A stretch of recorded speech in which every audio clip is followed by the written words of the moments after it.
Você acredita que para mudar o mundo precisa gritar mais alto? Que para inspirar, para liderar, para deixar a sua marca, você precisa de mais seguidores, de um palco maior, de mais palavras? Essa é a religião da nossa era. Vivemos na era do grande palco digital, onde cada um de nós recebeu um megafone e a promessa de que, se gritarmos a nossa verdade com força suficiente, o mundo será forçado a escutar. E então, nós gritamos. Gritamos nossas opiniões, nossos sucessos, nossas dores. Performamos nossa sabedoria. Editamos nossa felicidade. Construímos avatares de nós mesmos que são mais eloquentes, mais confiantes, mais tudo. E o resultado? Uma cacofonia. Um ruído ensurdecedor, onde nada mais tem significado. Nós nos tornamos viciados na métrica da performance. O número de curtidas se tornou a medida da nossa relevância, o número de visualizações, a prova do nosso impacto. E, secretamente, desenvolvemos uma fome insaciável por validação, uma necessidade de que o eco da nossa voz volte para nós na forma de aplausos digitais, apenas para confirmar que existimos. Mas olhe para dentro de si, com honestidade. Esse esforço todo está funcionando? Essa busca incessante por ser ouvido te trouxe paz?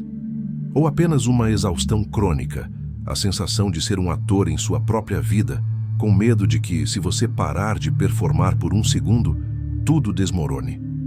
A verdade desconfortável é que a maioria dos megafones está sem bateria. O grito é alto, mas a mensagem é vazia, porque ela não vem de um lugar de ser, mas de um lugar de parecer.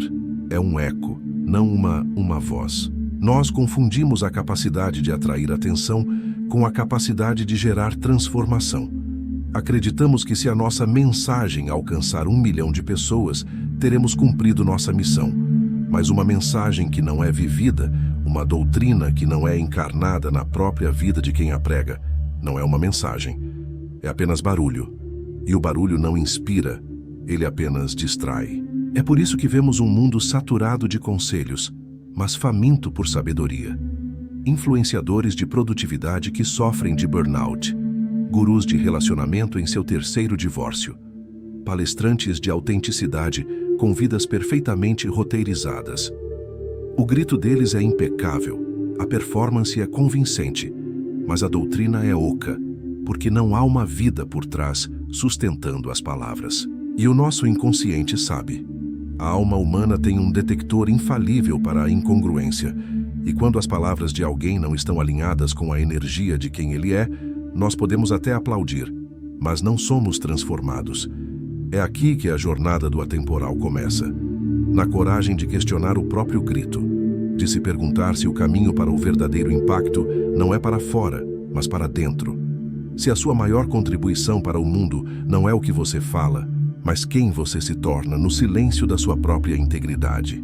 Qual o maior grito que você ainda sente que precisa dar, mas que talvez o silêncio resolveria? Deixe nos comentários, quero saber. Agora, vamos viajar para o extremo oposto do mapa, para o silêncio do mundo interior. Jung nos diria que essa sombra de poder, essa capacidade maquiavélica que tanto tememos, não é má. Ela é apenas poder. Uma energia neutra, como a eletricidade. E ao reprimi-la, não a destruímos, nós apenas a tornamos inconsciente. E é aí que ela se torna verdadeiramente perigosa. Quando você nega seu próprio poder, sua própria capacidade para a estratégia, você não se torna um santo, você se torna um sabotador. Você começa a projetar essa sombra. Pense nisso.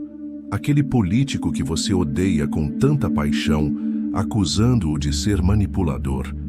Será que a intensidade da sua raiva não vem, em parte, de uma frustração com a sua própria incapacidade de ser mais assertivo e estratégico na sua vida? Aquela pessoa nas redes sociais que parece tão arrogante, será que a sua reação visceral não é um eco da sua própria ambição?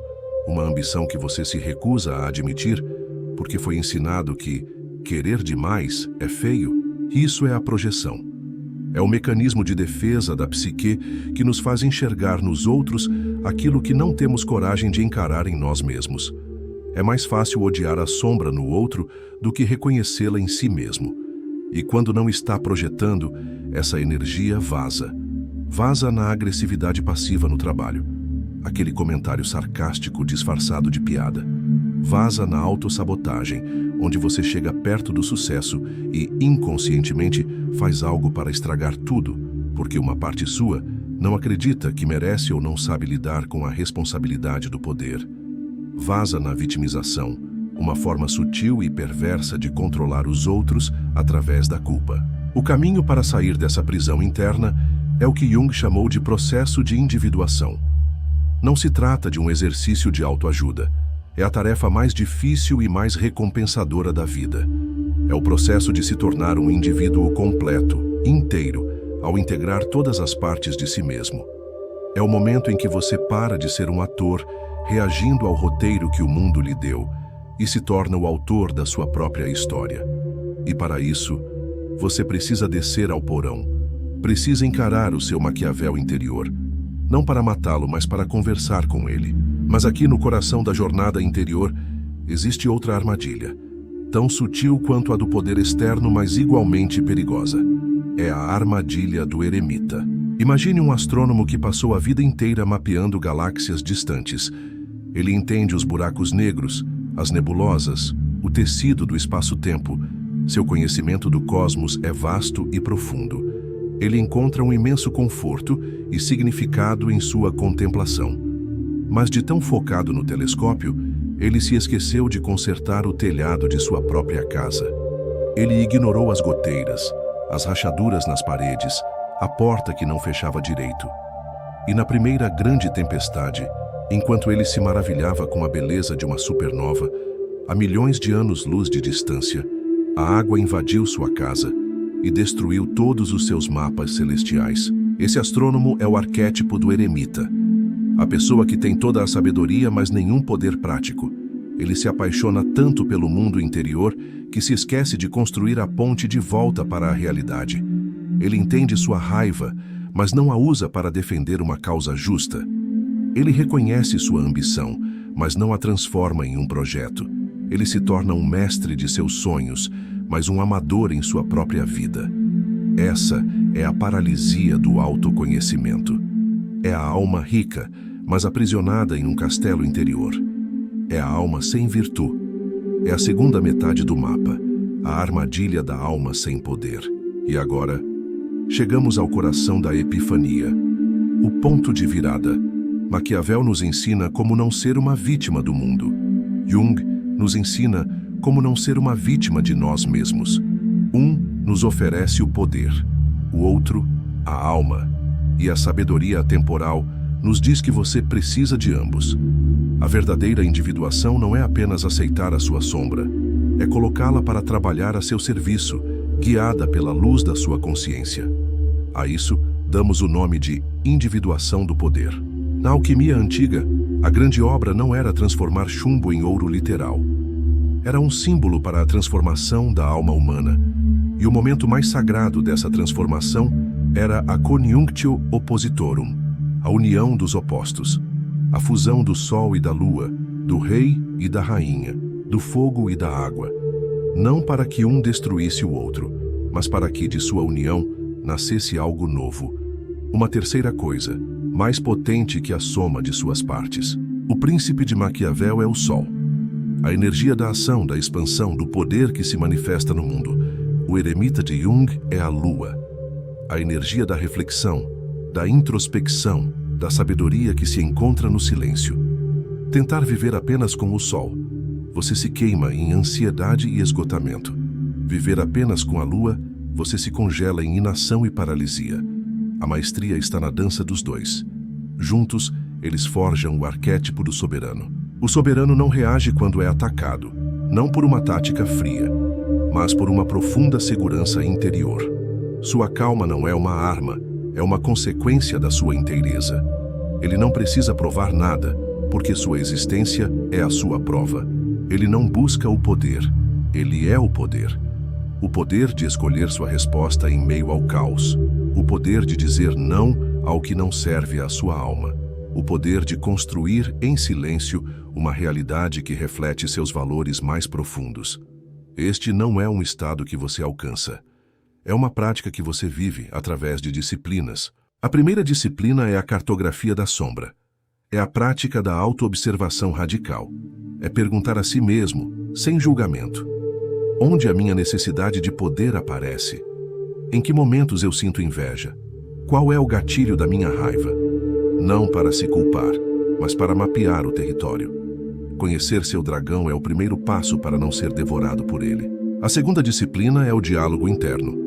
É criar um conselho dentro de si. Em vez de reprimir a voz da ambição, ou a voz do medo, ou a voz da raiva, você as convida para a mesa. Você pergunta ao seu Maquiavel interno, com curiosidade genuína, o que você está tentando alcançar para nós. Você pergunta ao seu crítico interno, do que você está tentando nos proteger. Você para de tratar as partes de si mesmo como inimigos e começa a tratá-las como conselheiros. Muitas vezes mal orientados, mas com uma intenção positiva em sua raiz. Você aprende a negociar consigo mesmo, a transformar o conflito interno em uma aliança. E a terceira disciplina são os microatos de virtude consciente. É aqui que o reino interior e o mundo exterior se encontram. É pegar a sabedoria da sua reflexão e traduzi-la em uma pequena ação corajosa no mundo real. É expressar uma opinião discordante com calma e respeito. É iniciar aquele projeto que sua ambição secreta tanto deseja. É colocar um limite claro para alguém que abusa da sua boa vontade. Cada pequeno ato alinhado fortalece o músculo do soberano. Cada escolha consciente que honra tanto sua alma quanto sua necessidade de agir no mundo tece mais um fio na tapeçaria da sua inteireza. A escolha, portanto, nunca foi entre Jung e Maquiavel, entre a alma e a espada. A escolha sempre foi entre ser fragmentado ou se tornar inteiro. O mundo não precisa de mais pessoas boazinhas e ineficazes, e certamente não precisa de mais tiranos eficientes. O mundo precisa de soberanos. Pessoas que tiveram a coragem de descer ao seu próprio inferno pessoal, encarar sua sombra de poder e integrá-la. Pessoas cuja força não vem do que elas podem tirar do mundo, mas do que elas são capazes de construir nele, a partir da inteireza de quem realmente são. A pergunta final não é o que você vai fazer com este conhecimento, é quem você vai se tornar com ele.